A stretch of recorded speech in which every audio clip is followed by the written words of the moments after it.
Hello everyone, this is MC Deck Discussions and I'm Abby Small, and today we have a 2-deck comparison video where we're featuring the Aggression deck that I had used in a previous deck and then this Protection deck that I played with recently. So I wanted to show them side by side and note their differences. So let's go ahead and take a look at, first of all, the Aggression deck. So that was the Fire and Flash with a Splash of Grand Panache. And we have 11 allies in here, all basic. So we really emphasize going for basic in here with just a little splash of some aggression. So why don't we point out those aggression cards real quickly. We had Keep Up the Pressure, which is a player side scheme. So that's meant to allow us to get an attack event, add it to our hand, and then we can deal extra 1 damage for each event played that round, that phase. And then we had, for the resources, we had 2 copies of Aggressive Energy added in. These are also meant to add 1 attack damage to the attack events. And then we had 1 copy of Attack Training, which was really meant mostly to go on to her own minion, her own ally, Wolverine. So especially powerful on him. With his, he already has 3 attack. It gives him 1 extra attack, and then he ends up with 6 health, and he can keep healing whenever you go down to Alter Ego side. When I was able to get Wolverine in, it was really great, and especially when I was able to get attack training on him too. But I did get attack training on another ally here and there, and it was extremely effective at that time too. So just a splash of those aggression cards. The Protection deck had a different lean to it. Believe it or not, it's a more aggressive deck really overall. This one can have a bigger spike. So if you get Keep Up the Pressure or Aggressive Energy, do that extra little point of damage with most of the attack cards. But if you use it with Grand Finale, you can get a big jump, right? Because Grand Finale can deal 2 damage to an enemy. And then if you make sure to use 3 different resources to play it, it costs 3. Then you can deal an additional point of damage, for each of 2 points for each of those used. So normally it's a 3-cost event that can deal a total of 8 points of damage and spread across as many as 4 different enemies. But if you use Keep the Pressure or one of these Aggressive Energies, all of a sudden it can deal 3 damage for each, so a 3-cost for 12. And if you happen to have 2 of them, which happened in the video that I actually recorded, where you use Keep Up the Pressure and one of the Aggressive Energies, in that case, dealing 4 instances of 4, so 16 points of damage altogether for a cost of 3. So a really high return, a big spike of attack damage.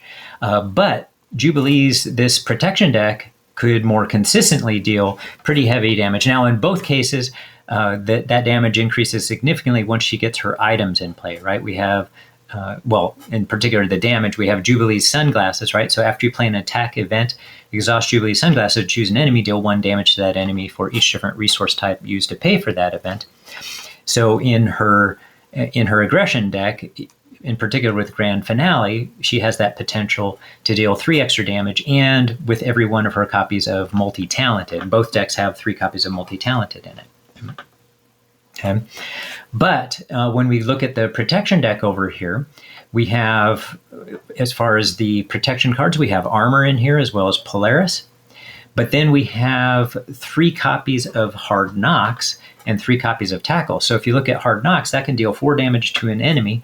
If that enemy is defeated by this attack, give your hero a tough status. So that can have a really nice payoff to help to protect Jubilee and keep her in the game as far as defense is concerned. But in addition, since it's another card that costs 3, use 3 different resources, and then exhaust Jubilee's Sunglasses and deals another 3 damage. So you play any of these 3 copies of Hard Knocks and you have a total of 7 damage. And then with Tackle, you can stun an enemy, and if you use a physical resource, which is really easy to do with Jubilee, then you can deal 3 damage to that enemy. Again, you can turn that into a total of 6 damage with Jubilee's Sunglasses. So you have 6 extra attacks here, 3 of which can basically deal 7 damage if her sunglasses are in play, and 3 of which can do 6 damage, both of which have an extra benefit. Hard Knocks having the possibility of giving you a tough status, tackle having that possibility of stunning an enemy, of course typically choosing the villain for that, but it could be somebody else. But that flexibility of a lot of times you would use tackle to go up against the villain, and you didn't see that at all in my gameplay video, but I was able to do that when I played against Magneto, and this deck was highly effective against Magneto.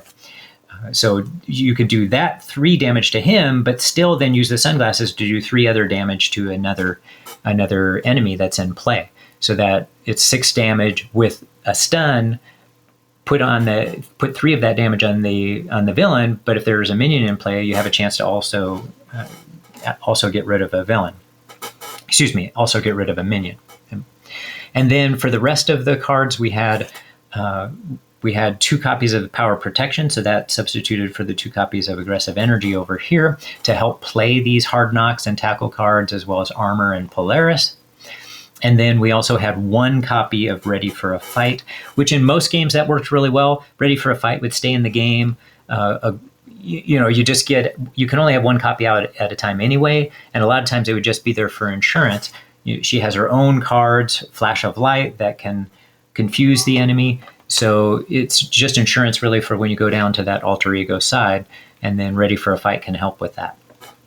So that's why there's only 1 copy of Ready for a Fight. Might be nice to try it with 3 copies and see if going down to alter ego more frequently might be beneficial. Certainly that might help to maybe change the supports in play, right? So if we look at the differences in the supports, we had Moira McTaggart, Utopia, and X-Mansion in this deck, in the Aggression deck. And we were going down to alter ego quite frequently, and I didn't go to alter ego nearly as frequently typically in the Spackle Hard deck and the Protection deck. And perhaps I would have done so if I had more Ready for a Fight, and then maybe I could have had more supports in there. But if I did, I would have felt obligated, you might say, to bring out some of those events, and I wanted this to be an event-rich deck.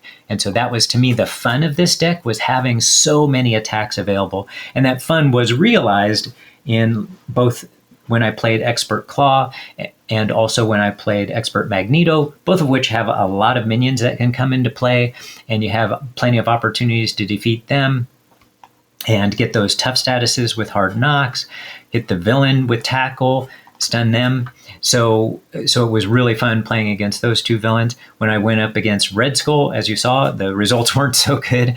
3 defeats that I had, just 1 of them recorded, but I was defeated each time. And this deck, not the best deck to go up against him, but I also wanted the challenge to see if it could, in fact, be able to succeed there.